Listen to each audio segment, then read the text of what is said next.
আসসালামু আলাইকুম। Platina ES 110 বা 100 সিসি বাইকগুলোতে একটা সমস্যা হয়, সেটা হচ্ছে এয়ার ফিল্টারে ইঞ্জিন অয়েল চলে আসে। দেখুন এই বাইকটাতে কিন্তু সেম সমস্যা, এয়ার ফিল্টারে অনেকটা ইঞ্জিন অয়েল চলে আসছে। তো বাইকের এয়ার ফিল্টারে ইঞ্জিন অয়েল কেন আসে এবং আসলে কি করবেন, এবং ইঞ্জিন অয়েল যদি এয়ার ফিল্টারে আসে বাইকের কী কী সমস্যা হতে পারে সে বিষয়ে আমি আজকে আপনাদের বলবো। যদি বাইকের এয়ার ফিল্টারে এরকম ইঞ্জিন অয়েল আসে, সেক্ষেত্রে আপনারা লক্ষ্য করবেন যে বাইকের যখন পিক আপ দিবেন তখন হচ্ছে বাইকের সাইলেন্সার দিয়ে সাদা ধোঁয়া আসতে পারবে, মনে হবে যে ইঞ্জিন অয়েল শর্ট হচ্ছে, কিন্তু ইঞ্জিন অয়েল খাইলে যেরকম সাদা ধোঁয়া আসে সেরকম ইঞ্জিনে সাদা ধোঁয়া আসবে। তো এটা সমস্যা হয়ে থাকে এয়ার ফিল্টারে যখন ইঞ্জিন অয়েল আসবে, তখন এই সমস্যাটা হয়ে থাকে। এই ইঞ্জিন অয়েলগুলো আপনার এয়ার ফিল্টার দিয়ে কার্বোরেটরের যে হুস পাইপ আছে সেটার ভিতরে যে কম্প্রেশন চেম্বারে যায় এবং হচ্ছে ওখান থেকে ধোঁয়া নির্গত হয়, মনে হবে যে ইঞ্জিন অয়েল শর্ট হচ্ছে। তো প্লাটিনা এই নিউ মডেল যে বাইকগুলো আছে এই বাইকগুলোতে সমস্যাটা বেশি হয়ে থাকে। তো এই বাইকগুলোতে ইঞ্জিন অয়েল এয়ার ফিল্টারে আসার যে কারণগুলো হয়ে থাকে তা হচ্ছে, যদি আপনি বাইকের 2 নম্বর ইঞ্জিন অয়েল ওঠান সেক্ষেত্রে এই ধরনের সমস্যা হবে।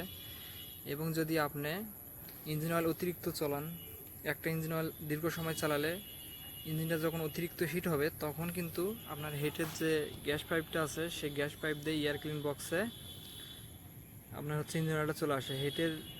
ইঞ্জিন অয়েলটা যখন হেডের উপরের দিকে উঠে যাবে তখন ইঞ্জিনটা যদি অতিরিক্ত হিট হয় তখন কিন্তু এয়ার ক্লিন বক্সে আপনার হচ্ছে ইঞ্জিন অয়েলটা চলে আসে। তো এই ধরনের সমস্যা হলে আপনারা কি করবেন বা কিভাবে সমাধান দিবেন সে বিষয়ে আমি এখন বলবো আপনাদের।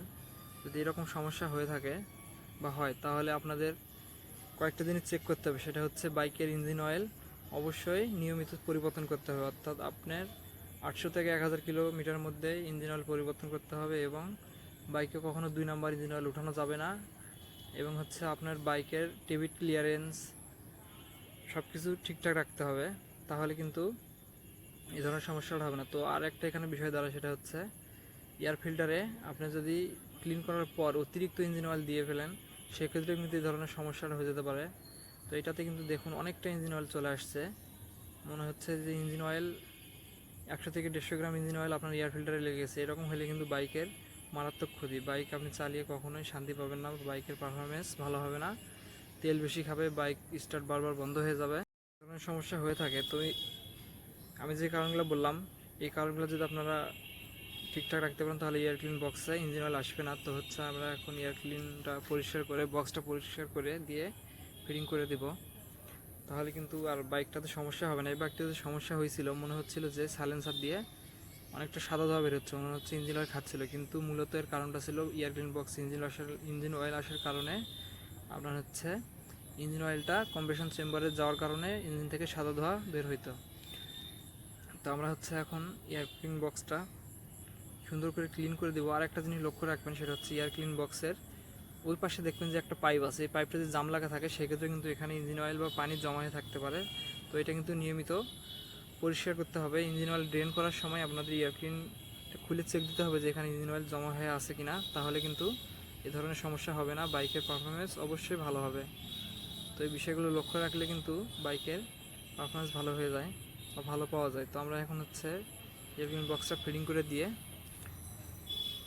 বাইক, তো এখন হচ্ছে আমরা বাইকটা স্টার্ট করে দেখবো, আমাদের সব কিছু লাগানো হয়েছে।